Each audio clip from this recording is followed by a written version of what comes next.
Good morning. Good morning. Good job. Probably have more people watching online than in person today, which is not surprising given the temperatures out there. I didn't like the look of that. Feels like -13. Did any of you see that this morning? Yeah, it's cold, and it will be for a little bit, but then it's going to moderate quickly. By midweek, we'll be looking at 40s and 50s, I think. But thank you for joining us, heading out into the cold weather and driving safely on those streets. And thank you, anyone joining us online. We're glad to have you with us this morning.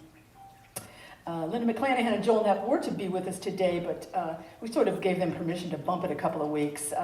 Longer drive for them from a city neighborhood, a little trickier probably with the snow removal and so on. So we'll catch up with them down the road, but Joe and I are always happy to fill in, and you'll sing along with us on whatever you can. So many thanks to everybody here and online for your ongoing tithes and donations that come in by PayPal or checks in the mail or baskets at the back. We so much appreciate your ongoing support. Just a reminder of some of the things going on. The food donation drive we have going for people in need of Delaware County. There's some flyers at the back if you want to pick one up to find out what they particularly need. And then we get them over there every week or two to drop them off at the food pantry on Johnson Drive. They made the news recently. Joe showed me an article. NBC4 had a story about them that they'd packed up over like 500 dinners to give to folks, and a tremendous drive helping out, feeding over 1,000 children. So the things we're doing, and the cash donations as well, of course, it's making a big difference for people in Delaware County. Jazziana Chalet will be here next week to share some inspirational ideas with us. Her title is Awaken to Joy. That's next Sunday. That's a winter solstice. This is a blurb from her description. It's about how to cultivate soulful connections in ordinary life, sparking a vibrant presence and deep, unwavering joy. That sounds pretty good. All right. Next Sunday evening, Joe and I are going to be joining our good friend Bill Cohen, who's doing a winter solstice concert next Sunday at 7 o'clock.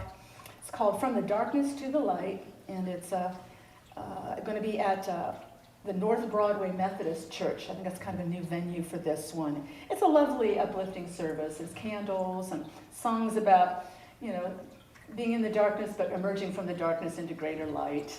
That goes along with the winter solstice. So I think they're asking a $15 donation at the door. If you're looking for something to do next Sunday evening, it's always an uplifting concert that Bill puts on. And just looking ahead, not that long ahead right now, it's December 24th, we'll be having our regular Christmas Eve candlelight service right here with music by Lizzie Miller and Michael Contras. It'll be lovely. And if you'd like to, you can contribute $10 to purchase a poinsettia plant. We'll adorn the platform with that evening. And then you can take it home with you afterwards or give to a friend. And I think that's it for right now. So let's kind of think about where we are in prayer and going into prayer. We're very inclusive in our prayers and unity, ourselves, our families, our loved ones, our friends, our neighborhoods, our community, our country, our world. And all of that we hold in our hearts and minds and affirm the high truth for. It's a very familiar prayer song, Breathe, by Michael Smith. Join in or hum along, whatever you like.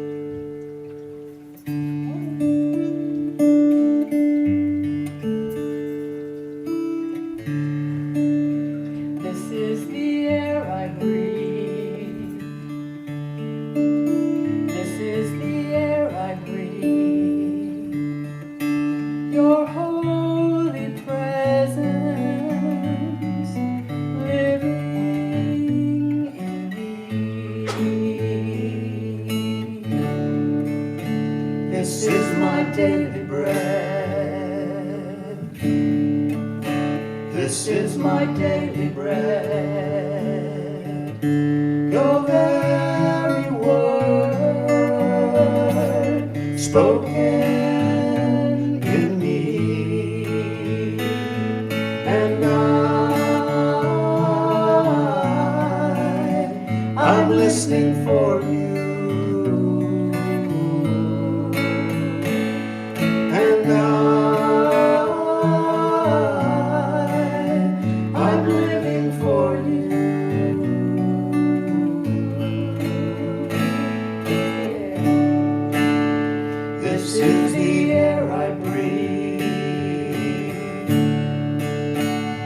This is the air I breathe.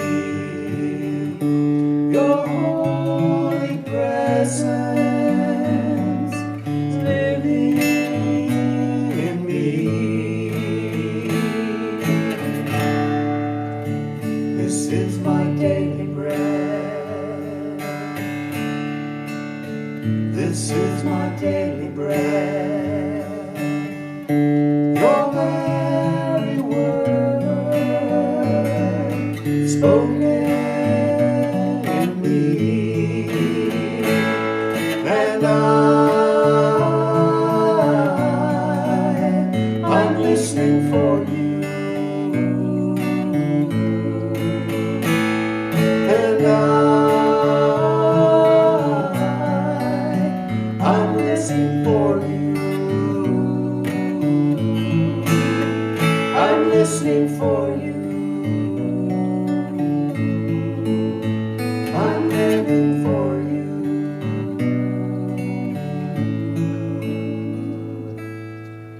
Let's allow ourselves to close our eyes and become even more centered and still, and alert to that presence of God that abides in us, that is with us always, that is with all our loved ones and friends and all living beings everywhere. That deep source within us that is the source of all our good, all our renewing life energy, all our strength, all our peace. We are wide open to that source in this moment. We see all those in need of support, in touch with that same great power and presence. There is no separation, no disconnect between us and God. That presence is always with us. If we are alert to it, if we are aware of it, now we are listening. So we are listening in this moment. Our hearts and minds are wide open to God's perfect guidance for us, God's words of comfort or direction or counsel, God's great wisdom that rises from within us of who we are and what we are meant to do. We are wide open to that. We affirm our intention to be wide open through all the days before us. We have no will apart from God's highest will for us, for each other, and for this beautiful world we are blessed to dwell upon. So we come out of this prayer with grateful hearts and minds, knowing we are one with the living God, as are all those we are lifting up in prayer. And we are grateful. And so it is.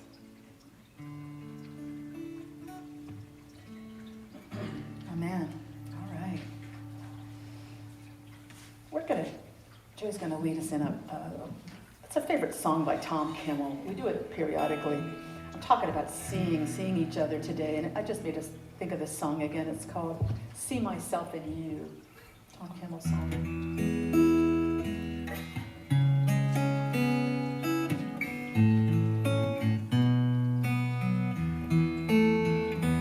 If I met you on the corner, would I know you as you are? Would I take you for a stranger and brush past you in the door? If you called me, would I hear you, or would I walk away too soon? If I lingered for a moment, would I see myself in you?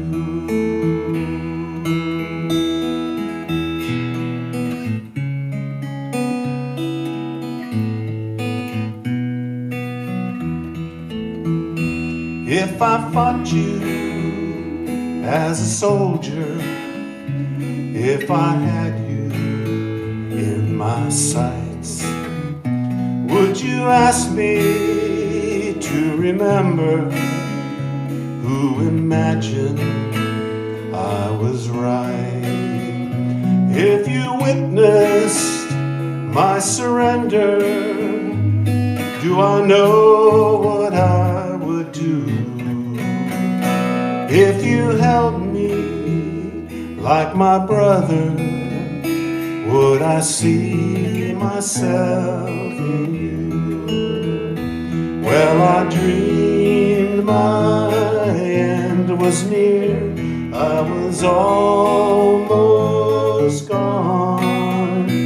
If I dream that dream from here, can I still come home?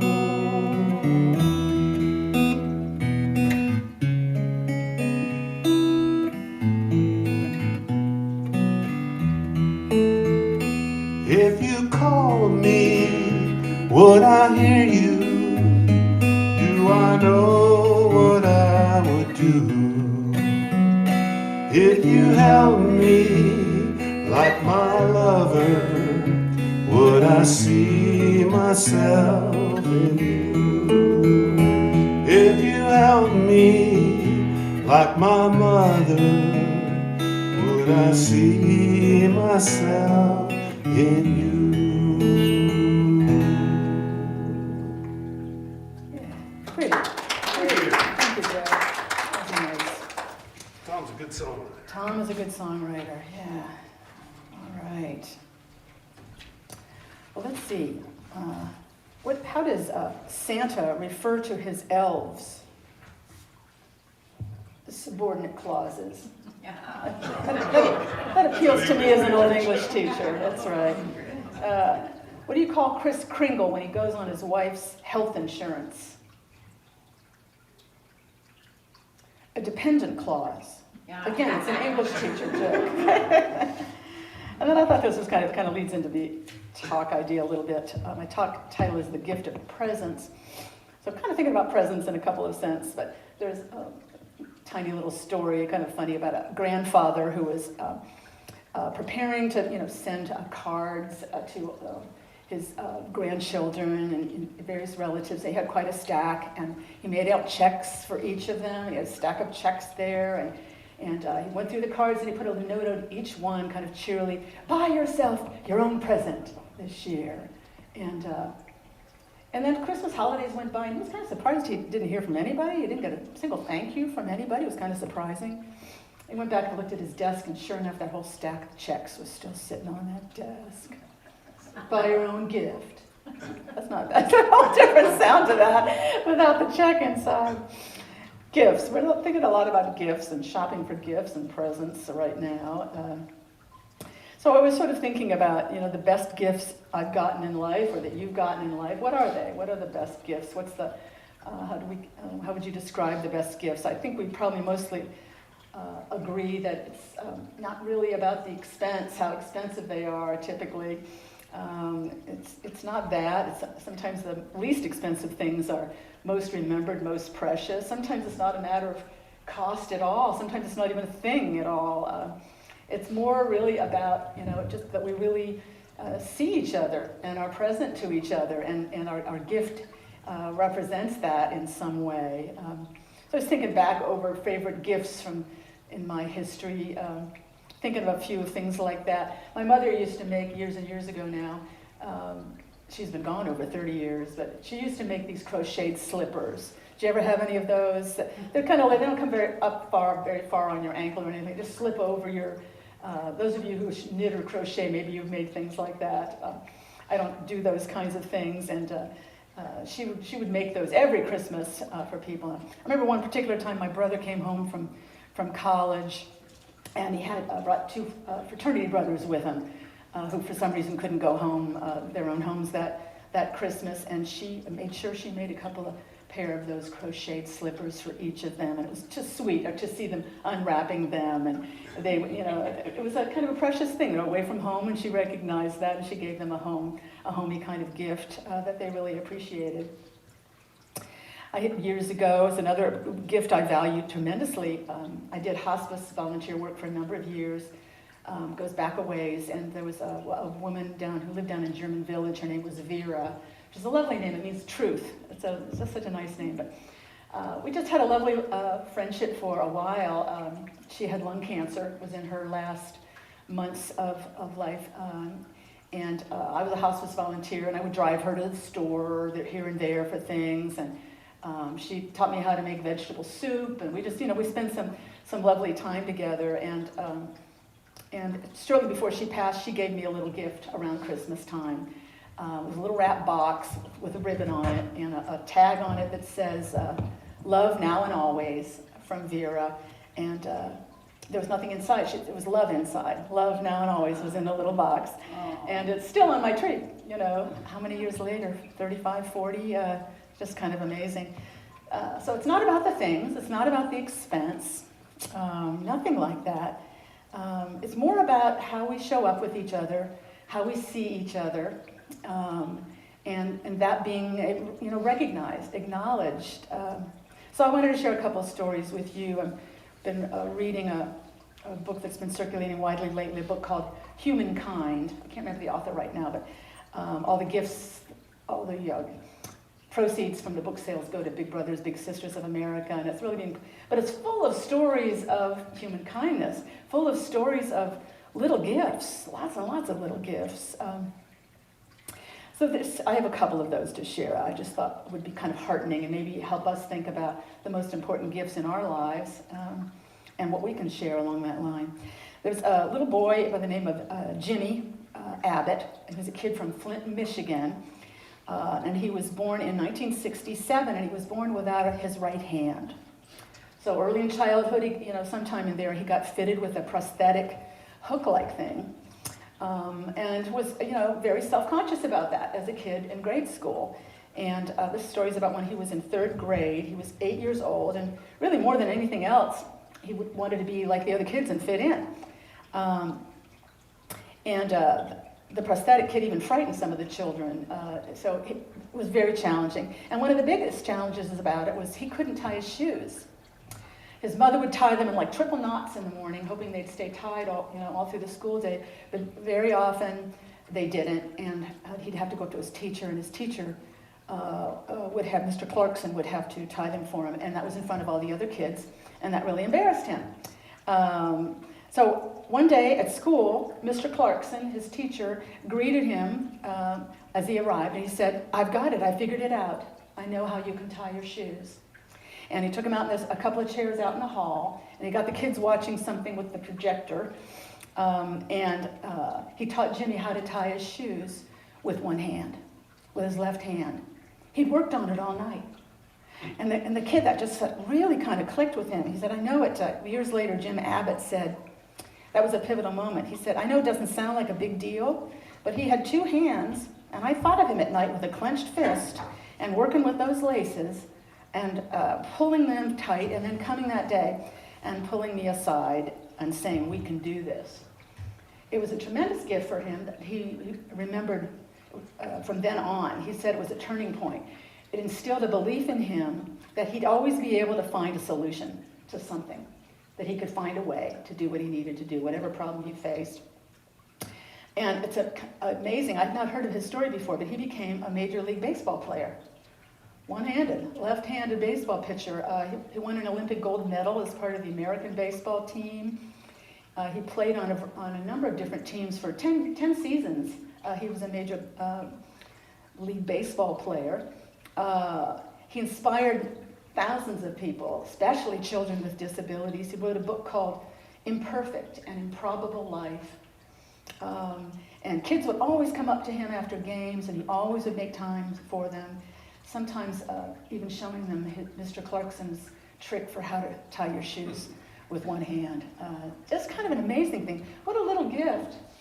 But the essence of that gift was Mr. Clarkson, no matter how many students he had in his class, he saw that little boy, he saw what he was dealing with, and he responded to that. He was present to that. He responded to that. He really saw that little kid and what he was dealing with, and it was transformative in that kid's life, and then all the other kids that his life touched in the years to come. Nice story.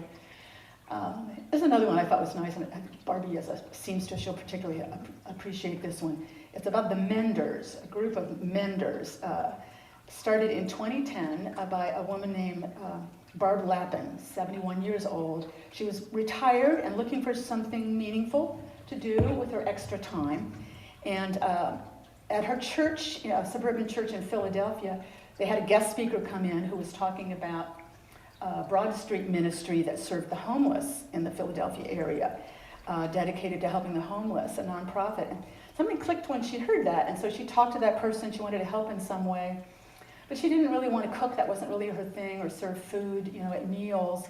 But she offered her services as a person who could sew. And she asked them, do you think that there'd be any need for that, among your clients? And they said, well, not sure, but why don't you ask them? And so at a next lunch, she went and asked some of the homeless people who were having lunch there. She said, we're thinking of starting a mending project here. What do you think? And it was mostly a lot of blank looks at first. And finally somebody said, what's mending? So I thought, well, yeah. And she said, well, it's like repairing things, with sewing. And he said, you mean like this? And he opened his jacket, and it was totally threadbare. The whole lining was basically ripped out and hanging there. And she said, exactly. And some other guy at the table said, you mean like this? And he didn't have any buttons. He had a couple buttons in his pocket. And it's like everybody had something that needed repair. And she said, absolutely. So they started mending, and they did this mending group. And she asked some other women to join her. They were mostly all grandmothers like herself. And she said they all said yes. She said it was so easy. She said, I had the idea, but I think God was guiding us. Everybody said yes that she asked. And donations for sewing supplies and things started coming in. And over time, the group grew to like 30 menders. And 5 or 6 show up at the Broad Street Ministry every Thursday, and another group goes to another location that serves a homeless support center.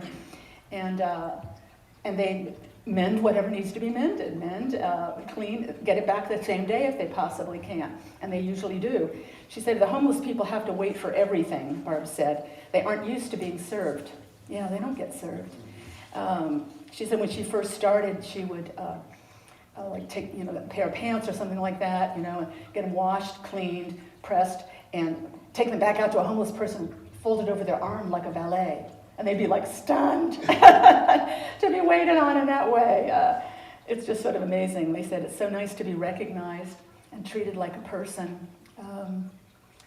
She said backpacks and pockets in jackets and things are so important to them because they carry their belongings with them, and so they really focused on repairing a lot of backpacks and things like that. She said when the guy came back 2 years after they'd mended his backpack to thank them, wanted them to know he was off the street, he was employed, and he was doing great, and that they had made a big difference for him. They saw him, and they continue to do that. It's an ongoing project. They see these people that many people walk by on the street, invisible. They see them, they see what they're dealing with, they help them in the way they can. That's a lovely, lovely story. I feel like right now, as we were driving up here, I thought there was a corner we go by, there's often a person out there asking for donations at the light, and I thought, I hope there's nobody out there today. I hope there's nobody out there in these temperatures. We all have opportunities, in our daily lives that come up. And that's just one area, but there's lots of areas where there might be a little thing we can do. Maybe not help somebody learn how to tie their shoes or mend their jackets or backpacks, but there's little things we can all do. And when we do them, we have that sense of flow that Barb Lappin was talking about, that things become easy. You're helping and you feel good about that, and there's a flow of gratitude and good underway.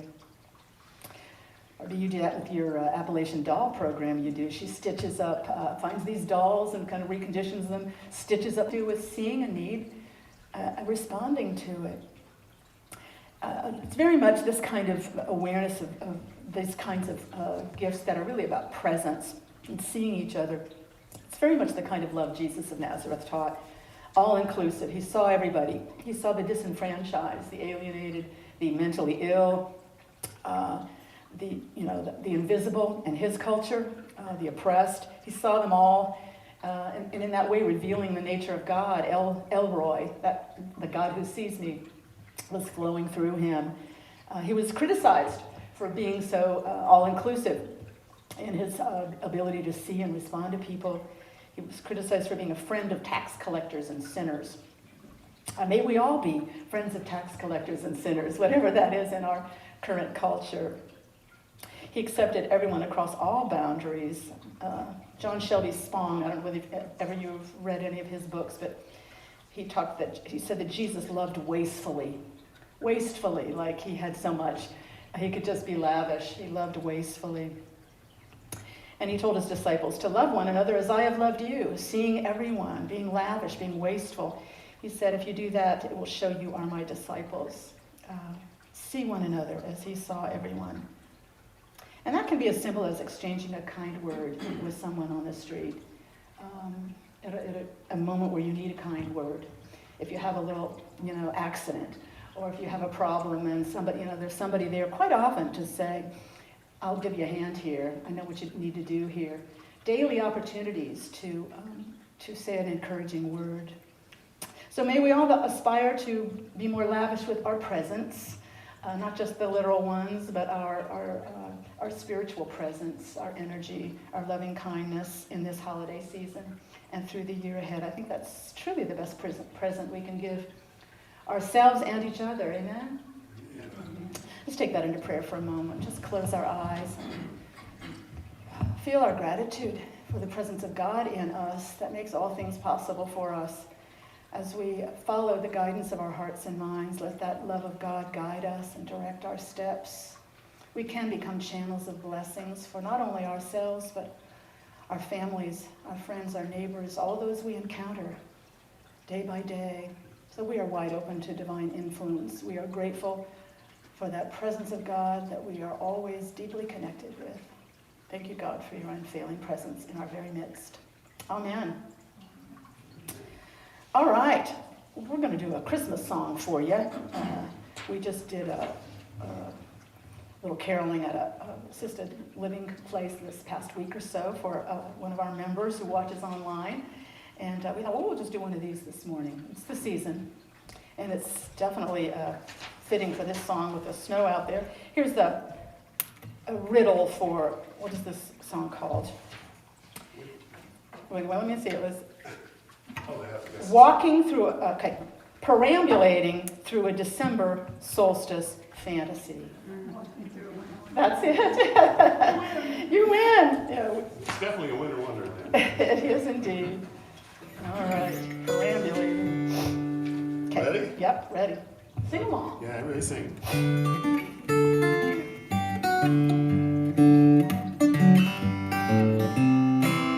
Sleigh bells ring, are you listening? In the lane, snow is glistening. A beautiful sight, we're happy tonight. Walking in a winter wonderland. Gone away is the bluebird. Here to stay is the new bird. He sings a love song as we go along. Walking in a winter wonderland. In the meadow he can build a snowman and pretend that he is Parson Brown. He'll say, are you married? We'll say, no man, but you can do the job when you're in town. Later on we'll conspire as we dream by the fire to face unafraid the plans that we made. Walking in a winter wonderland. You gonna whistle here?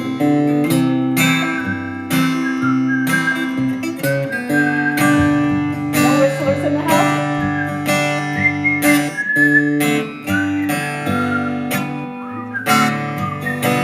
That's good. In the meadow we can build a snowman and pretend that he's Parson Brown. He'll say, are you married? We'll say, no man, but you can do the job when you're in town. Later on we'll conspire as we dream by the fire to face unafraid the plans that we made. Walking in a winter wonderland. To face unafraid the plans that we made. Walking in a winter wonderland. Okay, good job. Thank you. Thank you for joining in on that. All right, Linda Wessner's our platform host today, and she'll fill us in on a few things or remind us of a few things. Thank you, Linda. Oh, let me grab my water. There you go. Well, here we are. We made it. Thanks, Joanne, for that very inspiring message. A reminder to all of us to think of people that are on the kind of the fringes, that we need to really see them for who they are. Thank you. And let's see. And also, Joe and Joanne, thank you for the delightful music. There's the harmony that you two produce is beyond compare. I love it. And Joe, thanks for getting our message out, especially today, since most people are sitting at home.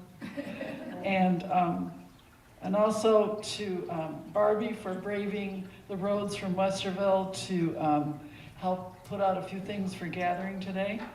And also we want to thank everyone for your support through your tithes and donations. And let's see, next time you're in the grocery store, don't forget, if possible, to maybe pick up a few extra things to put in our food donation box.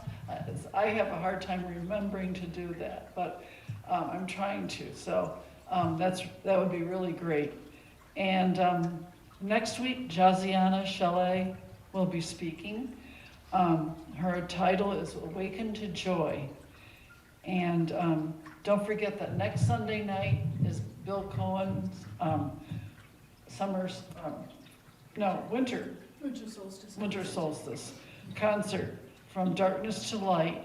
And of course, Joe and Joanne will be doing backup harmony and music. Let's see, and our beautiful candlelighting Christmas service is coming up on Wednesday, December 24th, 7 o'clock. It's really, for me, it's, I think, a highlight of the year. So it's really, if you want to capture some of that peace on earth, that's a great place to do it. And don't forget, if you'd like to donate for a poinsettia to decorate for the Christmas Eve service, that'd be much appreciated. And the sign-up sheet is in the back. And then, Paul, do you have any announcements? A men's group? It's the dinner. Or dinner? Yeah, Wednesday night, that's out in downtown Dublin, Okay. And that's the what, 16th, 7th, something like that? 16th. Okay, this Wednesday. See Paul if you have any questions. Be the 17th. Okay, great. Yeah. Okay, well, you're the women's group competitors, so That's right. I'm sure you'll have a good time. All right, well, I guess it's time to circle up for the peace song and the prayer for protection. All right, thank you, Linda.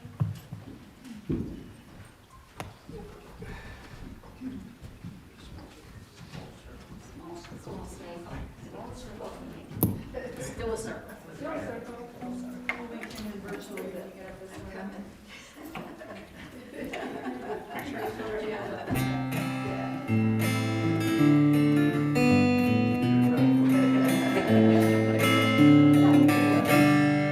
Let there be peace on earth, and let it begin with me.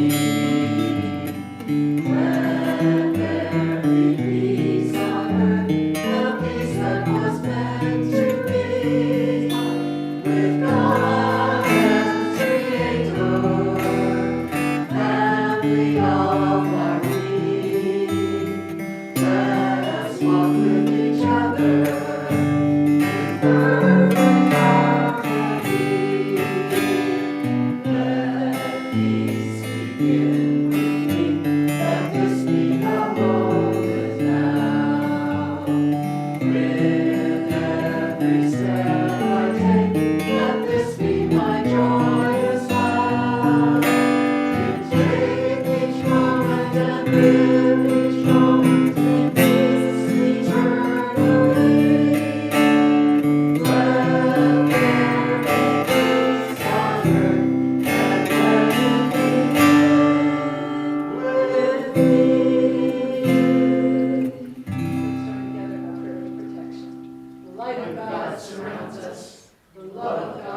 what they offered up in the. Yeah, there's a lot of Swedish too, I think. Well, it's the 14 same online. roads Is that that we right? had when we came to your house for the Oh. ladies' luncheon. And look at the difference.